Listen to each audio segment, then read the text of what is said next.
Nagamit na ulit ng TVJ at Legit Dabarkads ang title na Eat Bulaga. Isang araw yan matapos silang katigan ng korte sa kanilang trademark battle. Nasa frontline ng balitang yan, si MJ Marfori.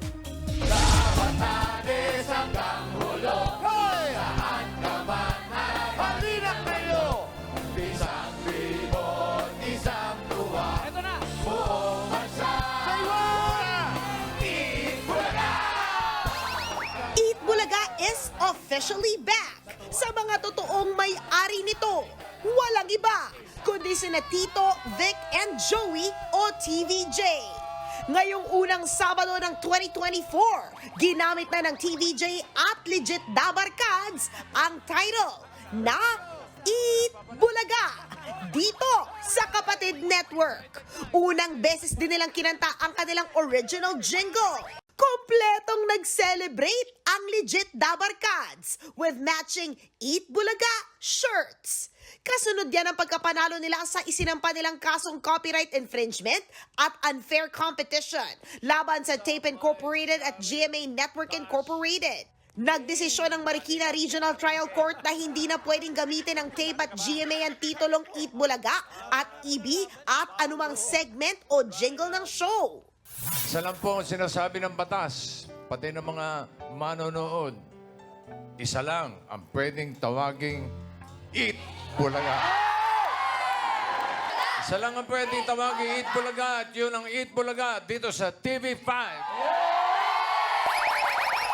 Di napigilang maging emosyonal ni na Bossing at Tito Joey, pati na ang live audience. Matapos ang opening number, agad ang trending online ang tunay na Eat Bulaga.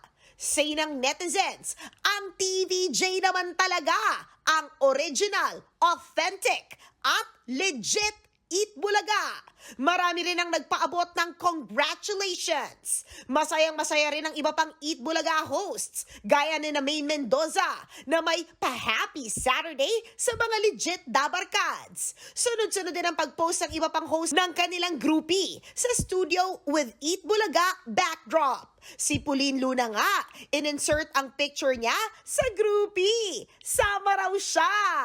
Sa isang text message, nauna nang sinabi ng kampo ng tape na iaapila nila ang desisyon ng korte. At ngayong ito naman ang totoo. Ang tanong ng marami, babalik na rin kaya ang OG segments ng Eat Bulaga?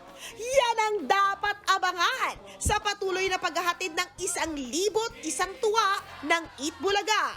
Lunes hanggang Sabado, dito sa TV5. At mapapanood na rin ang Eat Bulaga sa CNN Philippines tuwing Sabado, 11:30 a.m. Nagbabalita mula sa Frontline, MJ Marfori, News 5.